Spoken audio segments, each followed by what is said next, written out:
Imagine a president who refused a chauffeur, slashed his own salary, and planted trees to fight poverty.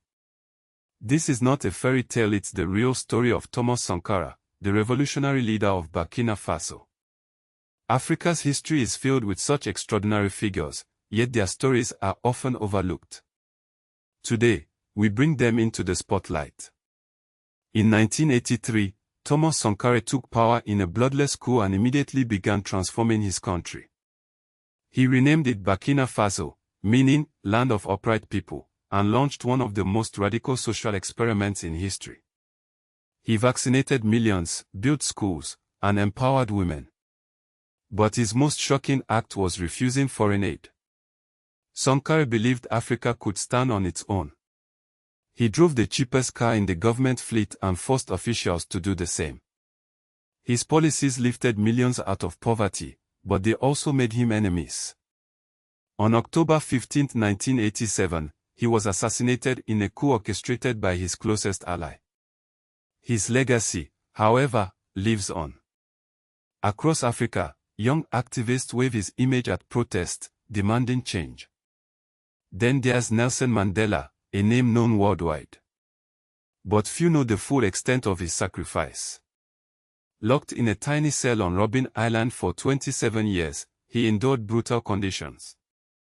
Yet, he turned prison into a university, teaching fellow inmates law and history.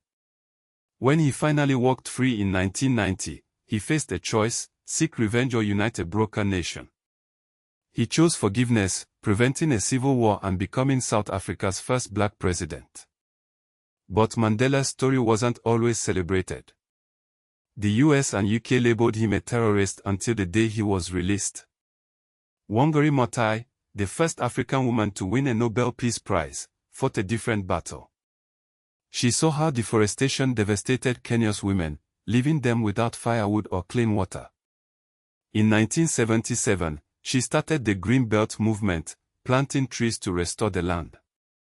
Her critics called her crazy, but she planted over 45 million trees and empowered 30,000 women. Her work inspired the Great Green War, a massive project to combat desertification across Africa. Haile Selassie, the Emperor of Ethiopia, stood alone against Mussolini's invasion in 1936. Though briefly exiled, he returned to lead Ethiopia to victory.